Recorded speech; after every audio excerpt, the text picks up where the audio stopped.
Fala meu people, seja bem-vindo ao meu canal, esse é o canal Fala Madrid. Vamos falar um pouquinho do nosso Real Madrid. Teve muita coisa boa essa semana para o nosso Real Madrid. Vamos falar um pouquinho aí da renovação de Gonçalo Garcia, que vai complicar muito a vida de Endrick, né? Sabemos aí que Gonçalo Garcia apareceu do nada e infelizmente complica um pouquinho a vida de Endrick na posição de atacante. Vamos falar também um pouquinho da nova sensação aí do Real Madrid, o meia Thiago Pitarch, que está aí agradando muito aos olhos de Xabi Alonso.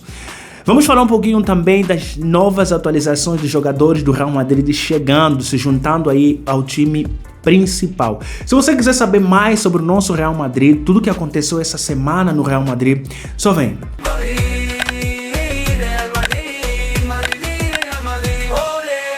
Vamos começar com a notícia de renovação de Gonçalo Garcia. O Real Madrid anunciou a renovação de contrato de Gonçalo Garcia até 2030, com a sua cláusula de rescisão de 1 bilhão. Infelizmente, conforme eu falei na introdução, esta renovação de Gonçalo Garcia acaba complicando muito a vida de Endrick. Nós sabemos que Endrick perdeu uma oportunidade de ouro. Não é por culpa dele, mas Endrick perdeu uma oportunidade de ouro quando Mbappé estava doente com gastroenterite.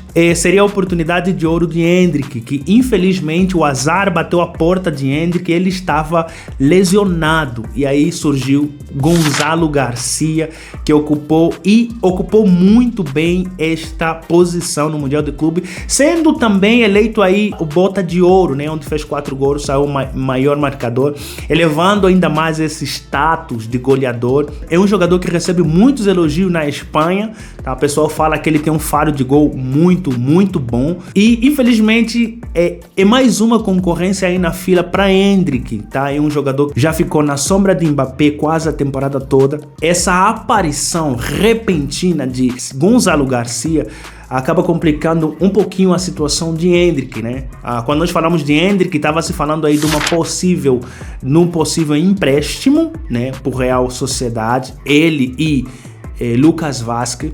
Mas acabou não acontecendo esse empréstimo porque Endrick estava lesionado e aí eu acho que houve desistência de uma das partes. Mas com a aparição de Gonçalo Garcia acaba complicando um pouquinho a vida de Endrick. O que nos dá um pouquinho de esperança é que essa semana o Real Madrid anunciou que Endrick será o número 9, né? Que estava se especulando aí se daria para Gonçalo Garcia ou para Endrick. A primeira notícia que tinha saído é que quem seria o número 9 seria Gonçalo Garcia.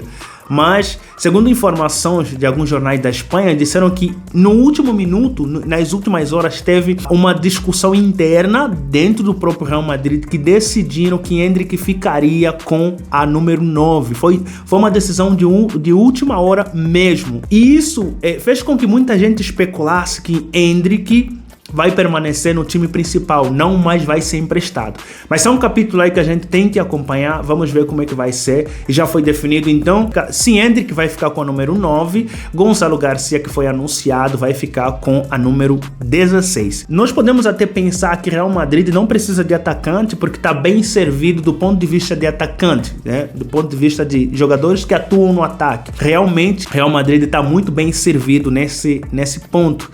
Mas uma das coisas que me chamou a atenção foi que Gonçalo Garcia, quando jogava no Real Castilla a temporada passada, ele fez 25 golos, se destacando como um histórico. Nunca ninguém antes, desde a fundação desse campeonato do Real Castilla, alguém tinha feito 25 golos em uma temporada, né? Isso foi um marco histórico, de um jogador que estava se destacando aí. Ele está há 10 anos no clube, né? Ele chegou com 14 anos de idade, então é praticamente cria do Real Madrid.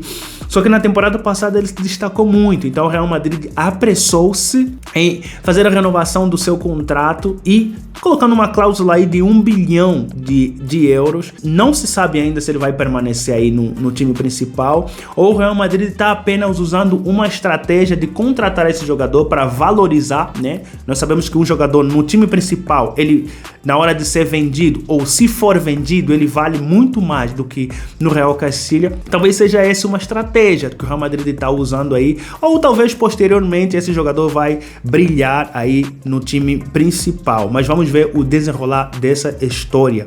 Vamos falar também um pouquinho da sensação do Real Madrid, o garoto Thiago Pitarch, não sei se é assim que se pronuncia, mas é um meia do Real Castilla que agradou aos olhos de Xabi Alonso, um jogador que está jogando muito bem, ele é muito, mas muito elogiado nessa função de meia. A semana passada, Florentino Pérez anunciou que não mais faria contratação, mesmo eu duvidando dessa possibilidade, porque a janela de transferência só vai fechar no final de setembro, ainda tem um caminho aí que ele pode mudar de ideia, ou pode entrar algum dinheiro e surge a necessidade de contratar algum meia.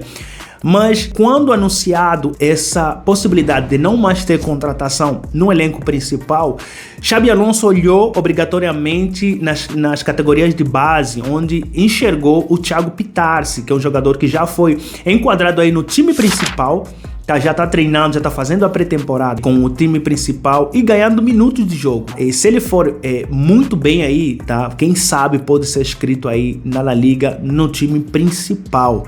É uma boa notícia. Se é um jogador que está se destacando, vamos trazer, que eu acho que é uma boa, né? Não tivemos contratações de meia, mas nunca é demais puxar um meia das categorias de base para fazer aí o papel de novo jogador. O pessoal fala que ele tem um controle de bola muito bom, tá? É um meia raiz mesmo. Então, essa é uma vantagem para o Real Madrid. Vamos acompanhar o desenvolver desse jogador, o Thiago Pitarch dele, e isso é uma mais-valia para o nosso time principal. Tem disputa grande aí a ser acirrada, é um jogador que precisa crescer, aprendendo essa pressão aí do time principal, e se ele for inscrito, acaba se valorizando muito mais, a mesma coisa que aconteceu com Gonçalo Garcia. Vamos falar também de Mastantuono, jogador que está chegando aí do River Plate, que vai se juntar aí nesta quinta-feira aos colegas do time principal, e o que se fala vai ser apresentado nessa quinta-feira e também já vai participar dos treinos nesta quinta-feira. É um jogador aí que chegou, é um jogador muito pomposo, pelo que nós vimos aí, algumas entrevistas que ele deu, falando que era 10, é um jogador que eu acho que é muito parrudo. Ele mostra uma atitude muito grande, não só na forma de falar, na forma de se empenhar, né? E nós queremos que tudo isso se transforme em jogo. É um jogador que desejou aí jogar com a número 10, pra gente ter noção da audácia desse jogador, né? Um jogador que já chegou pedindo a número 10. Mas ele falou bem, né? Ele tem que mostrar a posição mesmo, né? Mas ele falou que Mbappé merece a número 10, né? Vai ser uma briga, se ele deseja, quem sabe um dia trabalhar por ela, trabalhar para ter esse número, mas um jogador que vai se juntar aí o mais rápido possível nesta quinta-feira ao elenco principal e já vai começar a treinar. Aí mostram que Xabi Alonso quer ver muito como vai encaixar ele no time principal, sabendo do talento desse jogador. Vamos falar um pouquinho também de Hausen, um jogador que desejou aí no futuro próximo vestir a camisa número 4, que foi do lendário Sérgio Ramos. Talvez ele também quer fazer a história com esse número na camisa. Vamos falar também um pouquinho da atualização da cirurgia de Bellingham, né? Um jogador que foi operado aí o mês passado. Bellingham fez uma cirurgia no ombro e, segundo algumas informações, Bellingham está trabalhando aí com fisioterapeuta todos os dias, está trabalhando aí fortemente para ele ser o melhor nível para se juntar logo ao time principal. Tem também a questão do Arda Güler. Arda Güler não participou no jogo no amistoso que o Real Madrid teve diante do Leganés, onde ganhou 4-1. De um choque que ele levou de Rüdiger, ele sentiu uma pequenas dores, né, na coxa, e Xabi Alonso achou por bem não colocá-lo a jogar. Vamos falar também de Camavinga, que está em recuperação, tá? Todos esses jogadores estão em recuperações muito avançada e mais tarde ou mais cedo podem se juntar aí ao elenco principal. Esse é o quadro clínico do Real Madrid. O time tá bem, o time tá forte, excetuando esse jogador aí, incluindo também Endrick, que tá lesionado, e daqui a pouco ele estará voltando aí ao time principal, ao nosso Real Madrid. Esse foi o vídeo de hoje. Se você gostou das nossas atualizações do Real Madrid, dá o seu like, se inscreva no canal e Real Madrid.